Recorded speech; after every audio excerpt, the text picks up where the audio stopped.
خاورین صاحب جوړ په خیر. تا خو هم ډېره مسافري وکړه، ډېرې وظیفې دې وکړې، بېلابېل خلک دې ولیدل. نو ته راته ووایه چې ژوند یعنې څه؟ شرمل صاحب د خیر یوسې ژوندی دې وي. ژوند خو انساني ژوند که موږ ترېبوو نو انسان یې د اونس نه اخیستل. د اونس معنا مینه ده، نو ژوند د مینې نوم دی. ژوند ښکلی دی، د ښکلا نوم دی. دا چې موږ شاعران ژوند ته په مینه قایل یو او ښکلا یې بولو، نو هغه د کاروان صاحب خبره رایاده شوه، شعر رایاد شو، ښکلی شعر. کاروان صاحب وایي چې مینه د خدای مینه بېلې بېلې جامې واغوندي. مینه د خدای مینه بېلې بېلې جامې واغوندي، چا ته مشوکه شي، چا ته مور، چا ته د پلار غوندې. ژوند چې الله تعالی موږ ته په پور راکړی دی، یعنې حتمي ده چې ټول ساکښ به یوه ورځ د مرګ مازاد ساتو، ساه به رانوځي. خو چون الحمدلله موږ مسلمانان یو، بیا ژوند یقین لرو، نو ژوند د مینې نوم دی. بیا تکراروم، ژوند د ښکلا نوم دی. باید دي چې موږ د یو بل سره په مینه تېر کړو، باید دي چې موږ یو بل ته ښکلا وپانځوو، د ښکلا په ښکلا یې ولمانځو.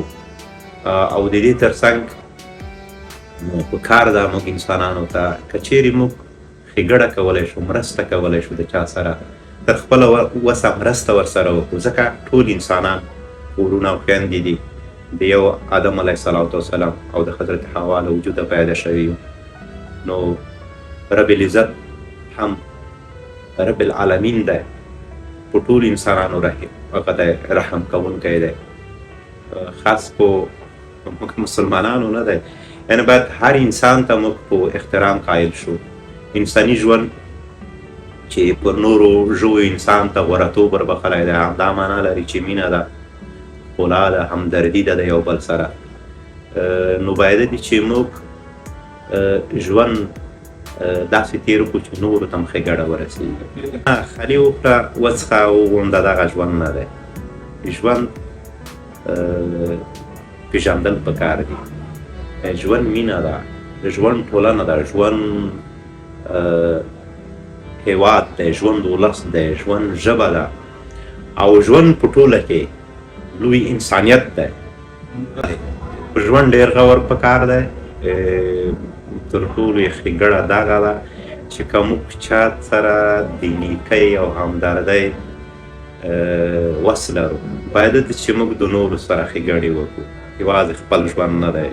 ژوند باید په ټولنه کې وګورو، ژوند باید په یو ولایت کې وګورو، په کلي کې وګورو، عام په وطن کې وګورو، په ټول انسانیت کې وګورو. او د دې تر څنګ ژوند ډېر لږ دی. یو بل د مردان یو شاعر دی، د هغې بیت رایاد شولو چې دا ژوند خو زموږ کم د محبت لپاره هم دی، دا ژوند خو زموږ کم د محبت لپاره هم دی، حیران یم چې نفرت ته وزګرېږي خلک څنګه. نو نفرت ته باید په خپلو زړونو کې ځای ورنه کړو. انساني ژوند مینه ده، ښکلا ده. او دې تر څنګ چې موږ شاعران او لیکوالان، که څه هم ځینې کسان به وي چې په حقیقي ژوند کې بل ډول وي، خو زه خپله ژوند ته په مینه ګورم او هڅه کوم چې د نورو سره هم مینه شریکه کړم، خپله مینه ورسره وکړم. نو ژوند ډېر لنډ دی، په پور دی. هیله ده چې د ژونده ګټه پورته کړو او ژوند ته په مینه وګورو، د نورو سره هم په ژوند کې مینه وکړو. زه حیران یم هغو خلکو ته چې څنګه